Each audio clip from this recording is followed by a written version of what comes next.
Mo ba ako dadalhin? Ate, ang ganda mo. Tumitingin yung mga tao sa'yo kanina. Anong mga tao sinasabi mo dyan? Saan ba tayo pupunta? Anong oras na ba? Nagugutom na ako, umuwi na tayo. Sandali, dahan-dahan lang. Andito na tayo. Alam naman, sa bahay mo! Eh, sa bahay? Bakit may ganito pa? Happy birthday! Happy birthday to you! Happy birthday to you! Happy birthday! Happy birthday! Happy birthday to you! Happy birthday! O, para ko sa inyo yan, Chang. Happy birthday! Ikaw talaga. Sinabi ko na sa'yo, huwag mo sabihin kahit kanino eh. Chang, wala naman ho tayo masyadong kinumbide eh. Sila lang ho kasi yung tumulong sa akin para ho sorpresa na to. Tsaka alam ko rin, Chang, na sila ho yung mga pinakamalalapit sa puso mo. Kaya nandito ho sila.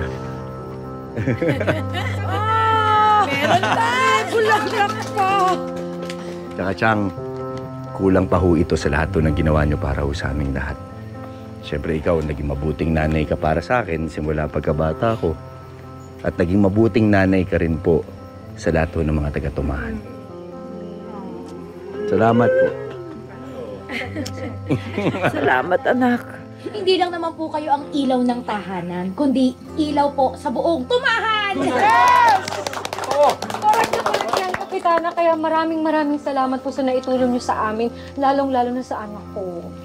At saka paano na tong lugar natin kapag wala ang kapitana? Kapitana, maliit na bagay itong sorpresa na to. Sa dami ng tinulong niyo sa amin, maraming salamat. Mari! Hindi mo tumutulo na yung luha mo! Sayang yung beauty at freshness! Oo nga! O, ate, paano ba yan, di ba? Ang aming trabaho dito bilang mga fairy godmother ay tapos na. Panahon na para pagsaluhan natin!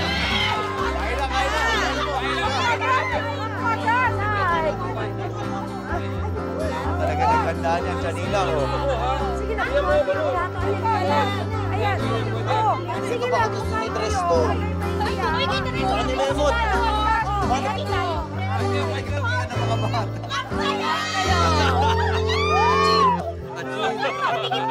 Success! Maraming salamat sa pagpunta nyo. Oo, sige. Sige, mag-iingat kayo. Oo. Paalam. Salamat, ha?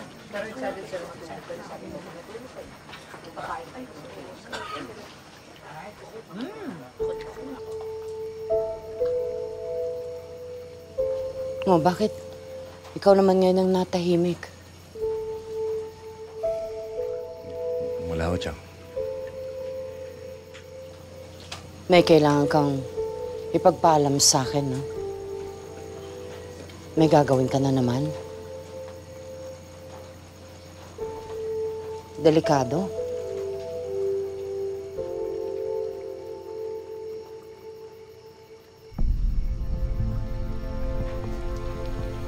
Kilala mo na talaga ako, Chang.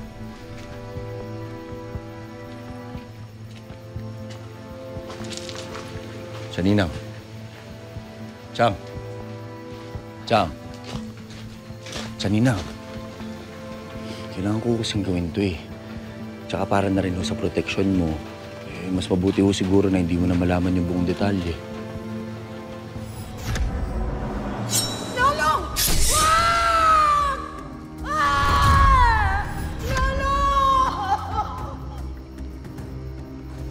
Hindi. Oh? Hindi ako pumapayag sa gusto mong gawin. Teka, Chang, anong nangyayari? Hindi ka aalis. Dito ka lang sa bahay. Teka, Chang, saan mo nang gagaling yan? Masyado kang nasanay sa kakapayag ko sa lahat ng gusto mong gawin. Chang, importante ho sa mga taga-tumahan tong gagawin ko. Wala akong pakialam. Chang, ano ba? Ano nangyayari? Oo. Para sa mga taga-tumahan ang gagawin mo. Pero kung meron mang may responsibilidad sa tumahan, ako yun. At saka hindi ko kita maintindihan eh. Dati naman ho, pinapayagan. Dati yun! Siya, Ninang. Bakit ho ba nagkakaganyan ka? Dahil nakita kitang mamatay. Sinaksak ka ng pangil ng buhaya sa panaginip ko. Isang lalaking nakamaskara. Namatay ka sa harapan ko. Siya, Ninang, ano ka ba? Panaginip lang ho yan. Hindi ho totoo yun. Pero maaaring magkatotoo kapag ginawa mo ang sinasabi mo. Paano kung natuluyan kang masabugan no isang gabi? Paano kung nagkahiwa-hiwalay ang katawan mo? Kaya mo pa bang maghilom? Paano kung sinunog ka? Kaya mo pa bang bumalik mula sa pagiging abo?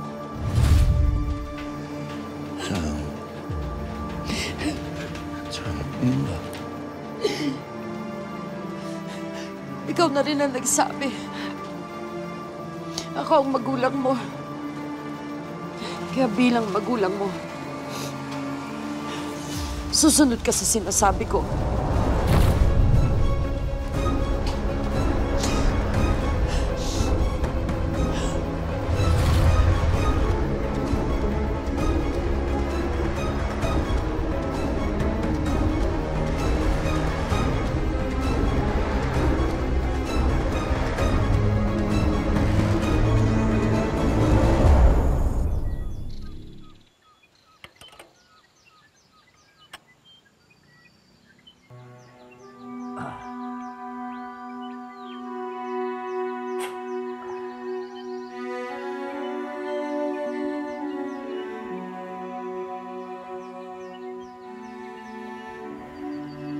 Mga tol, kayo naman ang bahala kay Elsie, ah. Hanggang ngayon, wala pa rin makapagsasabi kung kailan bababalik yung alaala niya. Kaya kung sakali man na bumalik ang alaala niya nang wala ako, sabihin niyo na lang sa kanila na babalikan ko siya. Hindi ko rin kasi alam kung makakabalik pa ba ako dito sa Tumahan eh. Sige. Ako bahala kay Elsie. Kailangan dalhin ko siya sa saan man sa malayo, sa kabilang bayan o ano, para manatili siyang ligtas gagawin mo yun. Salamat, Bok. Long, ano na ba ang plano mo?